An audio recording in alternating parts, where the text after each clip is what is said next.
And now, it's time for another Dice Tower review with Tom Vasel. It is that time of year again. School is about to start. We all love school, right? Okay, well, weirdo nerds do. But us regular nerds, we don't like school or whatever. So if I said this is an educational game, would you want to play it? Yes. This is an well, yeah, you would. But most normal people would not, okay? Fauna is a game about wildlife trivia. Well, you know what? It's actually quite good. It was nominated for the Spiel des Jahres a few years ago. It's now being reprinted in English, hoorah, by Foxmind. Let's take a look at it.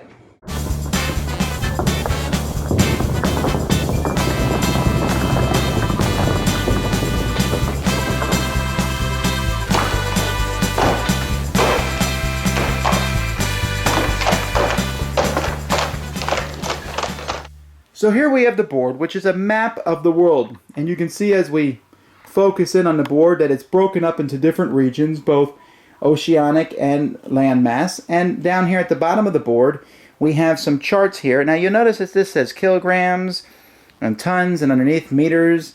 And if you are an American or from another country that uses the odd measurements, we got pounds and feet on the other side. So it works for both. And so you have a map of the world. And players are going to get a certain number of cubes in their color. Okay, so they will take these cubes, and then the first round of the game begins. So we look at one of these cards, and here we have a honey badger.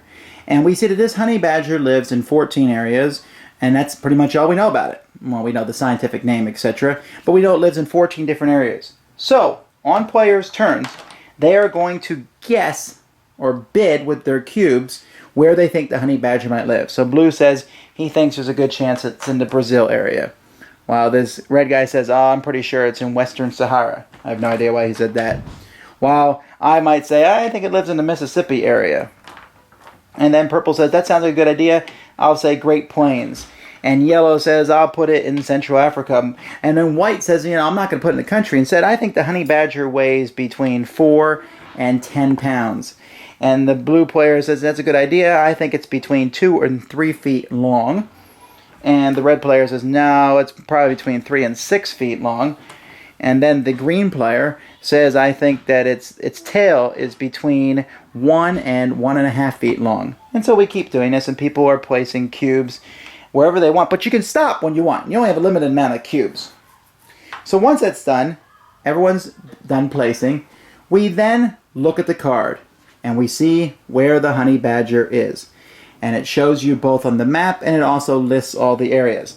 And it has little black cubes that you can put on the board to show all the areas that it lives in. So you can mark all the areas. And after that's done, where we mark all the areas on the board, we will then look over here at the scoring panel. And on the scoring panel, you can see here that when there's between 9 and 16 areas, it depends how many areas there are, then if you are in the right area, you get 4 points. If you are adjacent to the right area, you would only get 1 point. So being adjacent is good. But here in this instance, since the honey badger lives pretty much everywhere in Africa, yellow and red are both going to get 4 points. And that's marked on the outside of the board on the scoring track. But let's see about this ounces and inches thing.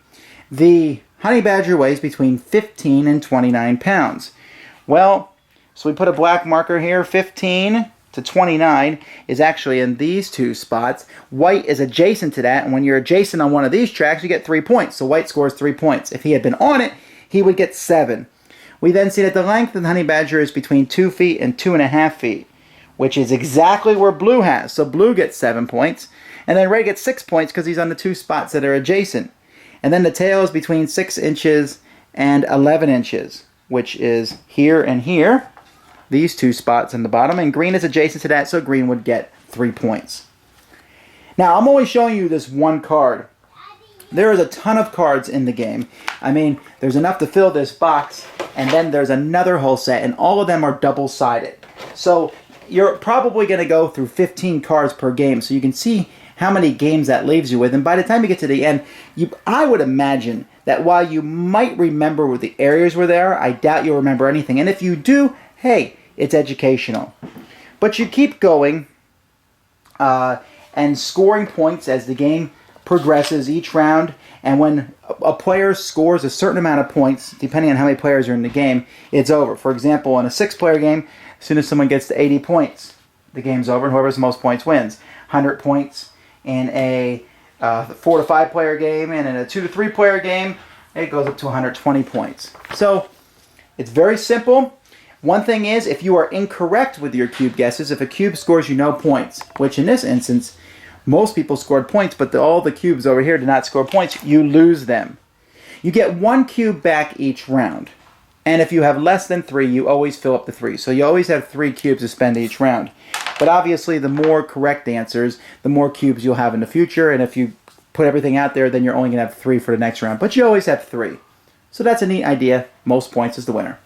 Fantastic game. I mean, you wouldn't really think it, but when you play it, it's just interesting because you should have some idea of where the animals are, and you can even guess, or if you think someone else knows the animals, you can put yours next to theirs and hope you at least get the adjacent bonus.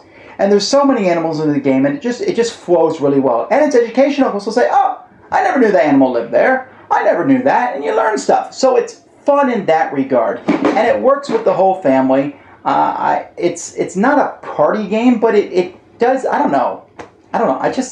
It's a neat game. There's nothing else like it. What do you think, kiddo? I really like the game. It actually lets me learn about animals that I don't even know that exist. Because some of them I kind of know, but I don't even know. I didn't even get to half the deck yet.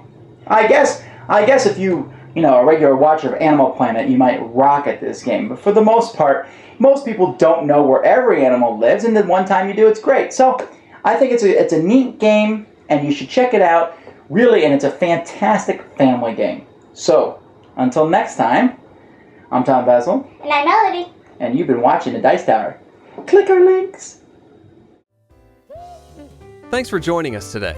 For more written, audio, and video reviews, as well as the #1 board game podcast, check out the website at www.thedicetower.com.